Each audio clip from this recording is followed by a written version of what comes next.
Ayun, so good evening guys. Ngayon po ay December 20, 2024, Friday po ulit. At kahit pa paano, kahit medyo nag-close lang tayo ng ilan ba to, 0.17%, medyo lumaban naman yung ibang mga alaga natin na stocks. Ayan. So medyo maaga tong review ko kaya baka mamaya mag-update yung mga percentages na nakikita natin dito. So makikita natin, lumaban kanina si PSE, actually green naman siya. Kaya lang, pagdating sa closing ulit kasi ng market natin, meron siyang 777 million na net foreign sell. So hindi pa rin ganun kaganda yung galaw ng market. Pero yun nga, nakita natin may mga stocks na sumipa, which is karamihan mga big caps, si Mondian. So umakyat siya ng 9%. So nagkaroon ng konting bounce din sa US market pala kagabi. Pero pagdating ng close, lumalabas para mahina din yung galawan sa US markets. Ayan, silipin din natin yung crypto maya-maya. Hindi ko pa nakita. Nagmamadali tayo kasi December 20 na ngayon, di ba? So, babakasyon naman tayo sa Pilipinas, yung mga kagaya natin na OFW, nagmamadali naman na umuwi. Kaya gumawan tayo ng maaga dito sa reviews po natin. Okay? So, nauna dito sa mga listahan natin, itong si dito. So, nag-up siya ng 3.13%, 1.06 million. Net foreign buy siya. Tapos si Plus, meron siyang 3.3% gain.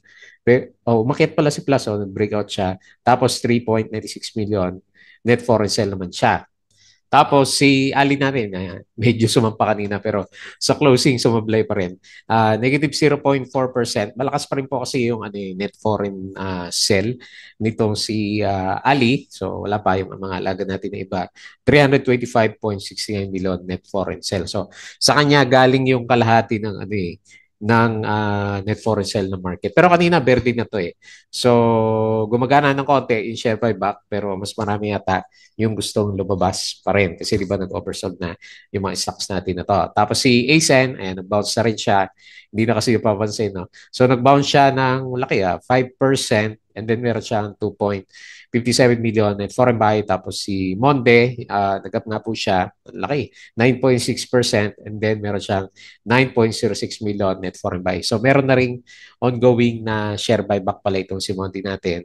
Kaya medyo gumaganda na rin yung galaw niya. Tapos si GGS, ayan, finally, ayan, isa pang big ups na malakas yung galaw, nag-up siya ng 6.49% and meron siyang 28.87 million net foreign sell. So wala pa rin siya net foreign buy pero pumitik na.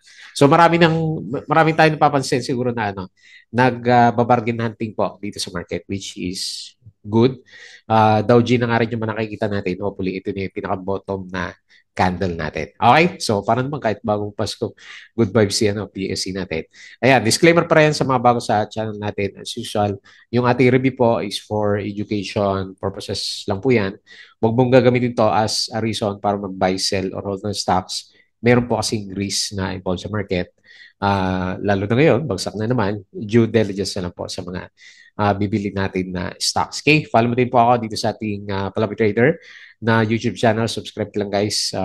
Subukan nating mag-upload pre-Christmas, di ba? Tsaka post-Christmas. So, hindi ko pa kasi alam kung anong holiday. Pero nasa probinsya ako during that time. So, hindi ko rin masure kung makapag-upload tayo. Pero gagawa pa rin tayo, di ba? Para ma-monitor natin ang nangyari sa market. Okay? So, subscribe ka lang or join ka dito sa community. So, andyan po yung makasama natin. So, yung mga nakasubscribe, ayan, pababa yung views natin. Maraming salamat po doon sa mga usual na viewers, company reviews, sample trades sa market, basic indicators, analysis, and fundamentals, and PSE stock market study. Sa crypto, follow mo na lang po ako dito sa ating Palawi Trader Crypto to. Mukhang next year na ako magkakaroon ng upload dyan. Tapos sa social media, Facebook account para updated ka po dito sa mga posts. Follow mo na lang po yan or Facebook page. Yan, check mo na lang po. Tapos sa articles sa Budigipik. Yan, baka maharap ko to kasi yung video medyo mahirapan ako pero sa mga articles pwede siguro. US market and cryptos. Tapos wala pa nga yung summary ng market eh. Sobrang aga ng ano ko eh. So nagre-record ako is around 3:50, 3:40 p.m. Ayan. So kaya pa wala pa yung mga summary ng market. So ito na lang. Basahin natin dito. Okay, so ang dami ngayong lumaban ng konti si market. Meron pa rin mga bagsak, no? Meralco minus 2.7, BDO minus 2.3, binawi din niya. DMC 1.53%, PLDT 1.42%, URC 1.32%. Pero yung winners niya si Monde, ayan, lakas. 9.6%, pero medyo, ito okay siya, pero ito si GGS, medyo ampaw, 6.49%, ACE and Katopano, may 2 million, 5%. Nickel 4%, Pure Gold 2.65. CNPF is 1.94%. Okay? So kahit pa paano, okay na rin yan bago magbakasyon, no? So, yan, puro ganyan yung mga posts natin. Wala pa yung mga summary ng ano, CDA Market Securities, wala pa. So, US market, ano ba to? US Q3 core price rise 2.2%. FLI prepares maximum of 12 billion retail ban. FCG, umakit to kanina, to be renamed Figaro Culinary Group. Okay, so hindi pa ba? Last time sinabi niya yan. Share buyback, Robinson, pero hindi umakit to. Ali, so meron siya, Costco at saka si AGI. Alter, ayan, ito si Alter natin, receives the second tranche of funding worth 1.97 billion from BPI and Security Bank for its Sanay Wind Power Project. So meron pala siyang, kaya pala bigla siyang pumitik, di ba, sa inyo, from the last 3 days. So nakabaro pala siya ng magandang capital. So Cebu Landmaster, discount daw, insights from selling home. Ito yung meron siyang ano. Okay, meron siyang okay, pwede yung mga meron. So, pwede nyo. Pero yung bisitahin niyan, merong CLI. CDC launch North Tower, ASEN secured contract to construct 936 megawatt wind project in South Wales, Australia. Ang daming investment ni ano, Bangladesh yung nakaraan, tapos ngayon dito naman sa Australia. FCG, rename na yan. Jollibee to redeem 600 million guaranteed senior. Perpetual Capital Securities, Alter remitted its first annual dividend. AREIT's annual dividend yield at 5.94. ICT receives concession extension from PVDEC. Okay, ito yung mga balita for today. ICT, MICTSI received 25-year concession. Pacifica, hindi natin alam yan. Ferronox faces a trading suspension. Okay. Tignan nyo, mga pair holders natin. Due to non-compliance with additional listing rules for a private placement. Okay, check nyo lang po. Hindi ko napansin kung silipin natin. Kasi nasa trending to ng ilang araw. Silipin natin si Ferron. Hindi ko rin napansin. Alter reminds its first annual dividends. CDC held topping of ceremony SN Australia. So yan na yan. Yung project niya kanina. Okay? So US stocks, ano ba nangyari? Market kagabi, no? Market siya kagabi pero yung closing medyo ano din siya, sablay. XG umakyat kahapon, tapos ayan, no. So puro negative din yung ano, nag-pullback din yung galawan dito sa ano sa Nasdaq S&P negative. Okay? So, yun na lang muna yung nakita natin. Supplement nyo na lang ng personal checking mamaya dito sa, popost ko din naman dito sa Twitter yung mga bago po na updates natin. Okay? So, yung ating patron yung mga gusto ng guide po sa trading sa market. So, sali lang po kayo dito. So, medyo may na this time ang trading natin pero manage natin yung mga risk natin during this time. So, pwede ka sumali dito sa group channel po natin. Okay? So, tingin tayo sa galaw ng market. So, very, very, very early itong ano ko refresh ko na lang. Kasi wala net foreign buy or sell. Hindi siya lumalabas kasi 3 p.m. ako nagre-record sa kanya. Ayan. So, lumabas na. So, 0.17%, 6,400. So, Dow G pa din. Yung kadila natin, lumalaban yung galawan ng ating stock. So, 6.3 na yung ano. Pinaka-bottom natin, 700 million at foreign sell. So, medyo kulang pa yata. Mukhang gustong bombahin pabagsak yung ano, yung index natin. So medyo oversold pa rin siya ng konti. Pero marami nang napapansin natin, marami nang nagba-bargain hunting dito sa mga stocks natin kasi murang-mura nga naman siya. So parang walang nangyari, actually parang walang nangyari for the year 2024. Bumalik lang din sa baba yung ating mga alaga. So kung nakapag-TP ka during October, congrats na lang po. Kasi karamihan is nag-pullback pa rin naman. Okay? So marami pa rin tayo nakikita mapula sa mga big caps. Yun na yung kanina. Tapos sa mga winners, UPM, 36K pala. Yung may volume lang. Monde, so ayan, nag-up siya. So pinitik na kanina, 9.6%. Mamaya, silipin natin yan. CTS, may volume 7%. STN, walang volume. GGS, 6% nga po siya. ASEN, 5%. Bumagsak din pala. So, nung huli kasing nag-trending to, halos mag-breakout na tayo eh. Bumagsak din ulit, nag-double bottom siya, and then lumalaban si ASEN. Mamaya, silipin natin ulit yung price action. Robinsons, retail, ayan, finally, nagkaroon siya ng breakout, 4.86. Alter, panalo si Alter, no? Maaga yung TP area namin dito eh, nasa around piso eh. So, halos 18% na, no? Kasi from 1 to 1.18. So 4.42%, wala siyang foreigners. CPG, 3%, pero kulang sa volume. MRC, may konti volume. So pumitik. Ito si Plus. Okay, so wag na natin bitawan muna. Yung alaga natin, 3.23%. Macro Asia, yun, nabuhay na. Tingnan natin. Next week, 3.11, hopefully bumalik yan. XY, buhay pa rin. Wala siya masyadong volume pero walang harang, no? 2.94% up. Sino pa? Pure Gold. Yun. Okay. Binalik niya yung breakout. 2.65%. CNTF. Okay. Try bumalik. 1.94. ABA. Medyo bitin pa rin. 1.89%. Okay. Tapos, losers. Sino losers natin ngayon? GMAP. Kanina ba to? GMA. Laki ng volume 10% drop. Sino pa? PHR. Naku, drop si PHR. Nag-trending pa naman ito kahapon na ngayon wala na. 6%. IMI, pababa pa rin. Okay, minus 4.5%. TUGS, walang volume. MEG, nag-breakdown na rin si MEG. Minus 2.91.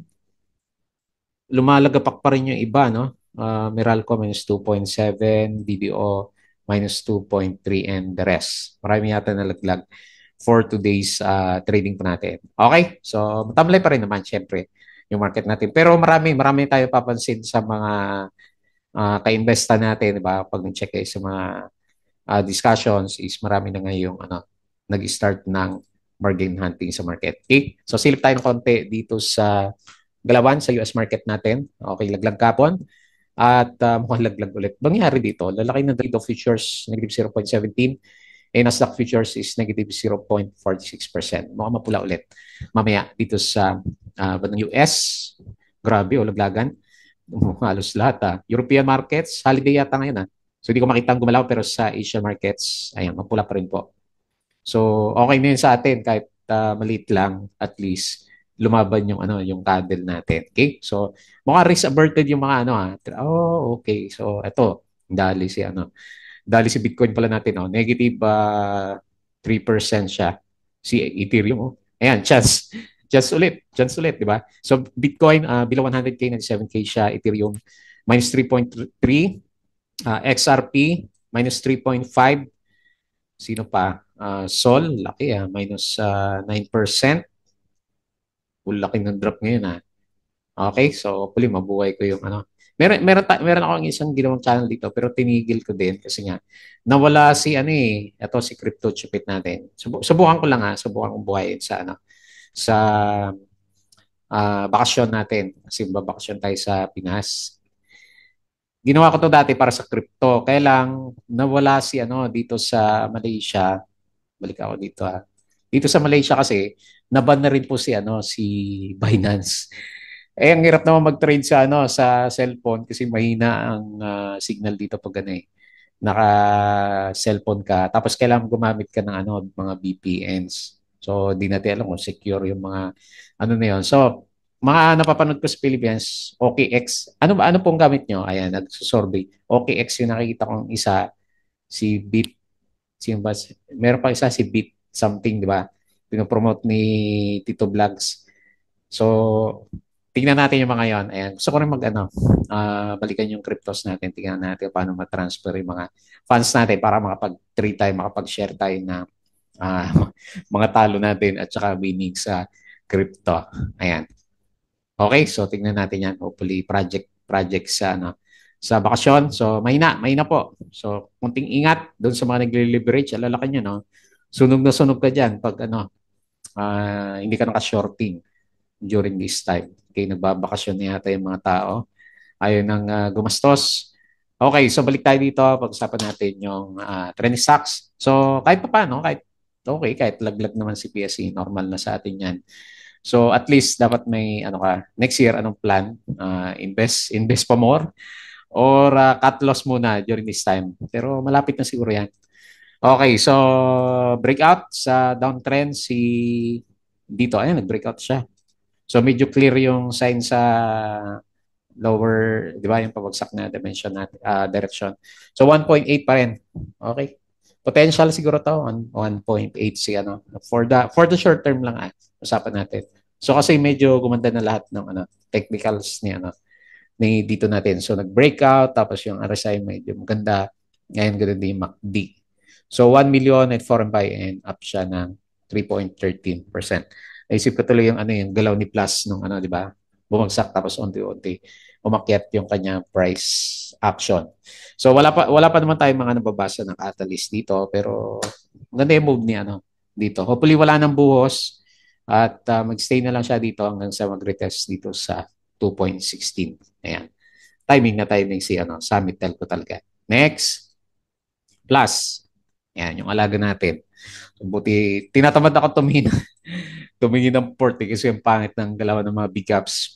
Mabuti na lang, hindi natin nabebenta si Plus natin. So, wala na siyang retest, no? Hindi na siya nag-retest sa banang baba. Ito yung pinaka-retest niya kahapon and then nag-breakout siya for today's trading. So, ano yung pwede nating tingnan ulit na resistance which is actually malayo pa kung ito yung susundan natin sa kanya, di ba? 31.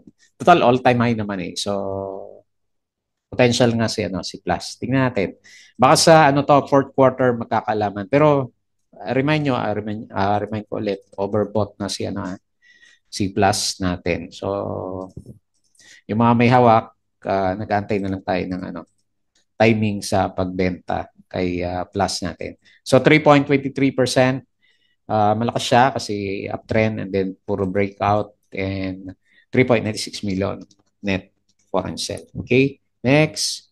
Ano ba meron dito?